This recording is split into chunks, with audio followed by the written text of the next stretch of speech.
Hi, this is Greg for Teslafaninsight. Today's show is focused on our usual channel check for Tesla. We actually are in Tysons Corner, which is in McLean, Virginia. This gave us an opportunity. Well, kind of want to encourage you guys not to watch this show because as I've listed, this is our channel check. So our objective here is to visit the site, give you guys an opportunity to look around at what's going on. I've ordered a pizza from the store right behind me, and you guys have helped chip in, so we want to show appreciation to you for helping us with the cost of it. And after the show, I'll probably walk you guys across the street so you can see as I'm walking in to deliver the pizza. And again, appreciation to all of our Teslafaninsight supporters. If you want to support this effort, we'd greatly appreciate your doing so. I agree with you, our sound is a little rugged today, but I will speak up and we're happy to sort of field comments. So in general, I walked the property. There are some I would say the performance Model Ys available. The largest amount that I saw was actually kind of Model 3, Model X's, but there are a few Model 3s, a few Model Ys, a few Model X's. The question is, what was my expectation and what are we seeing? The answer is that we're seeing more cars than I expected. I thought that with production shut down, the company would have nothing to sell, but surprisingly, they have a decent amount. One of my biggest surprises when I got here today is that, as you'll notice right behind me, if you look over, there's actually a Panamera that just pulled in. And this is a Panamera that comes in at $180,000. And the owner, and literally over my right shoulder, you can see the small part of that white car. It's a Porsche Panamera that pulled in. So it really shows how Tesla is bringing in customers from a lot of price points, even above the value of the car, because of the quality of the vehicle. So again, I want to apologize. I don't have my usual mic set up here, but I did want to do the show since hadn't done a channel check in a while. Wanted you guys to get a chance to look at the facility and see what the numbers were. I sort of went around the building, collected a count. We have approximately 60 vehicles in the service process. So that means that in terms of mix, I would say that we have maybe 2025 Model S's, approximately 15 Model 3s, and then we have Model X's, no Model Ys on the service side that I saw going on. The way our facility is set up, you can see the T on Tesla, that side of the building. Just below the T is where the service bays are for vehicles, and on that side of the building is where they store cars that are about to be repaired. Actually, I checked that. The T, it's in the opposite direction. So the T is the side where new cars are being sold. And if you look to my left, on that side of the building, you'll see where the service bay is and where all the repair vehicles are located. So in general, as I said, total used vehicles, about 80 cars. New vehicles, in terms of vehicles not delivered for clients, we're in the 40-ish zone. So we have 2 storage facilities. One of them holds approximately 60 vehicles. It has about 40 of them in there now. And there's a second rental space that Tesla got here to expand the fleet. And that space is running approximately another 35 or 40 vehicles. We could definitely see the impact of sales and the fact that there are fewer vehicles left. You know, if I were to gut it in terms of how long we have vehicles, anything to sell right now, I would say give it another 3 weeks and this baby will be a wrap in terms of just an empty building, which is just showing off vehicles that are being test driven, which is the vehicles that you see in front of the building currently. So other things that I wanted to cover today, I just wanted to review the point that we're kind of disappointed in what happened with Elon this week, as well as the stock price. I'm really thinking that there's a new piece of data that I got that I thought was kind of neat. which is that there's a concept that says that where's the new inventory of Tesla's stock? So if you have 60% of the stock price held by large institutions, Elon has 20% of the stock. So large institutions, when they acquire shares, they're on a 3 to 5 year time horizon because they're definitely in an investing mode. For individuals, they can bounce in and out.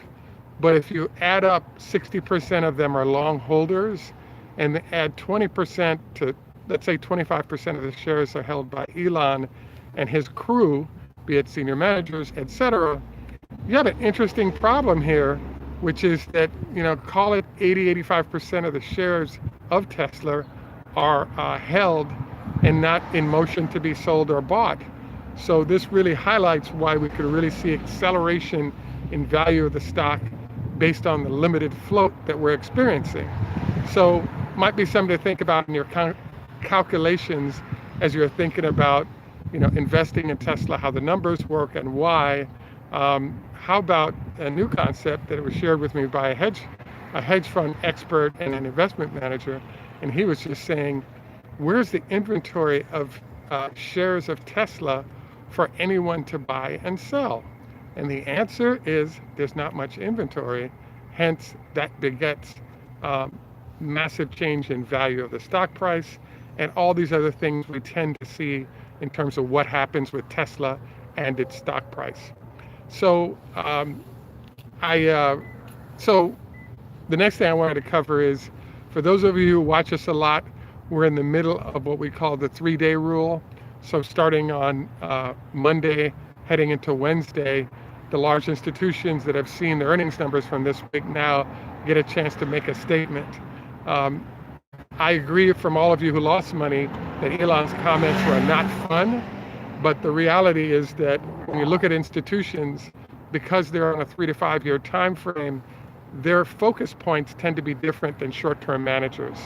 And so I just believe what this means then is that everything is riding about the stock and the company on longer term issues rather than, is the plant shut down this month or did Elon say something crazy? Because he seems to be doing this on a regular basis, so etc.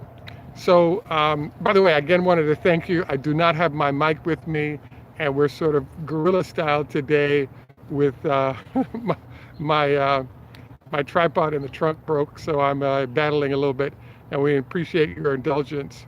So the next thing we wanted to review is, I've been talking with some of my trading buddies about the whole idea of guerrilla tactics.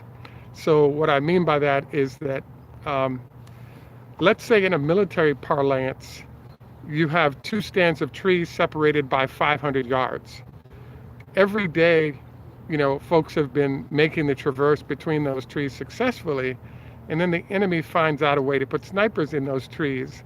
And so the normal trek people would do to make money or to cross that field, they need to do it on their stomachs, but they were expecting to be able to just walk across successfully. And all of a sudden, some snipers showed up and started killing people, and they realized that they'd taken this whole situation too casually. And so I bring that up relative to Tesla's stock price. Right now, there are a large number of institutions that are in jeopardy, of hedge funds in particular, that are in jeopardy of going out of business. So these guys have a job to do, which is they've got to find ways to lower the stock price temporarily as a way to make sure that their companies don't go out of business. And the techniques used by our friend at these hedge funds, large and small, is part of how this all works. So what this really shares is, if you're trading the stock or if you're a large shareholder, when we have major periods like this show up, when earnings are involved, the earnings can come out well, but you can also have crazy things start to show up in terms of unexpected downdrafts, even updrafts in the stock price. And the way you control that is by making sure you use puts or other instruments as a way to hedge your portfolio so you don't lose a lot of money in these periods of uncertainty or uncertainty where the stock price is. It's also interesting to me, I was thinking about, is the fact that there's actually a whole bunch of folks who have a situation going on where We want to see the stock price rise as we do as well. But the reality is Tesla is a paradise for hedge funds. So being mindful of how they will manipulate the stock price is just part of the game or the process of Tesla stock ownership, because there's a lot of opportunity that lurks in sort of bad behavior. So any rate, I just wanted to run this by you. If you want to know more about trading options, learning about how to trade them, we have a bunch of material we can send you. Drop us a note at admin@Teslafaninsight. We do have some free stuff. Some of it's paid for, but we'd be happy to get you started in learning how to use options as a way to make some money if you want. On one side, with a covered call, for example, you get paid for owning your shares with the options, or we could bounce over to you learning more how to trade in other ways. But excellent instruments, especially because Tesla's volatility is so dramatic. I just got a note here from one of our viewers that Musk need to be removed as CEO. There's plenty of suggestion that that's a good idea because he owns so many shares. The likelihood of that, I think, is pretty low, but I think there's a whole bunch of people that share your sentiments, number one, and number two, we actually expect that to be major league on the dais of people. So we're kind of at the end of the main show today. What I'm going to do is run inside.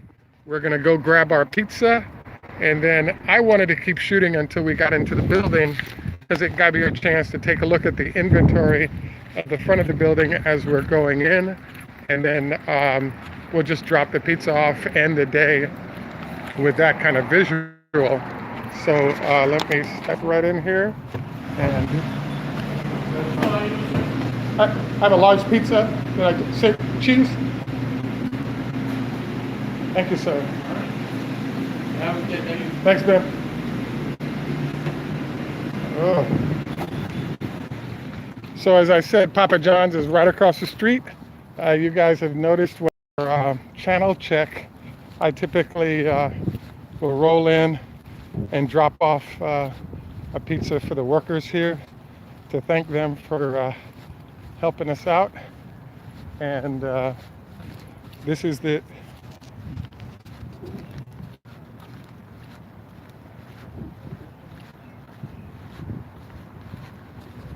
ooh. Yeah, the Model Y looks cool. That Model Y looks very cool. I see you in one. Wow.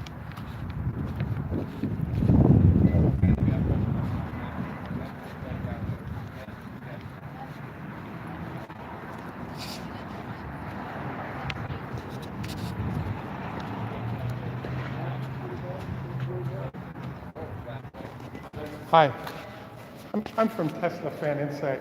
We just want to thank you guys for the hard work. I just had this made over there. We usually drop it off once a month. We're from Teslafaninsight again. Thanks for your hard work, man. And you guys could, I haven't opened it, so I didn't have a mask on, so. All right, man. Anyway, guys, what's up, man?